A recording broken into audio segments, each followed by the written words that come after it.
Pemirsa, mantan Menteri Kesehatan Dr. Terawan Agus Putranto dipecat dari keanggotaan Ikatan Dokter Indonesia secara permanen.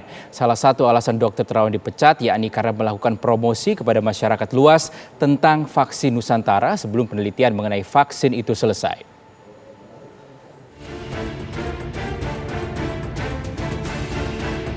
Ikatan Dokter Indonesia (IDI) memecat mantan Menteri Kesehatan Dr. Terawan Agus Putranto lewat forum Muktamar ke-31 IDI di Kota Banda Aceh 25 Maret 2022 lalu. Majelis Kehormatan Etik Kedokteran MKEK Pusat Ikatan Dokter Indonesia menyatakan Dr. Terawan melakukan pelanggaran etik berat.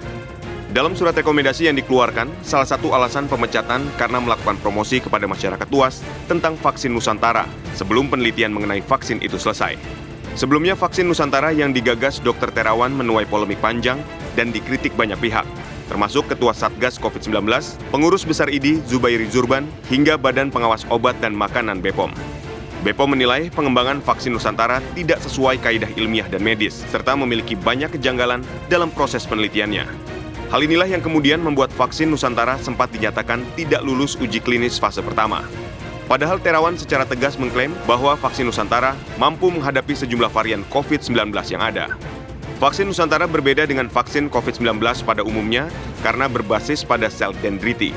Terawan juga menegaskan tidak membutuhkan dana dari negara dalam mengembangkan riset vaksin Nusantara.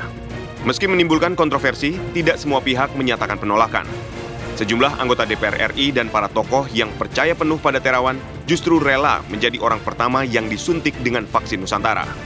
Meski belum selesai proses uji klinis tahap ketiga, pada pertengahan April 2021, sejumlah pejabat telah menerima suntikan vaksin Nusantara. Mulai dari Wakil Ketua DPR Sufmi Dasko Ahmad, Marsikal Hadi Cahyanto yang saat itu menjabat Panglima TNI, pengusaha Abu Rizal Bakri, Kepala Staf Kepresidenan Muldoko, hingga Menteri Pertahanan Prabowo Subianto. Sempat menjadi polemik, pemerintah akhir tahun 2021 menyatakan jika vaksin Nusantara yang diinisiasi Dr. Terawan akan dijadikan vaksin booster pada tahun ini. Kini kelanjutan pengembangan vaksin Nusantara kembali menjadi tidak jelas setelah sang inisiator dipecat dari keanggotaan Ikatan Dokter Indonesia. Tim TV One mengabarkan.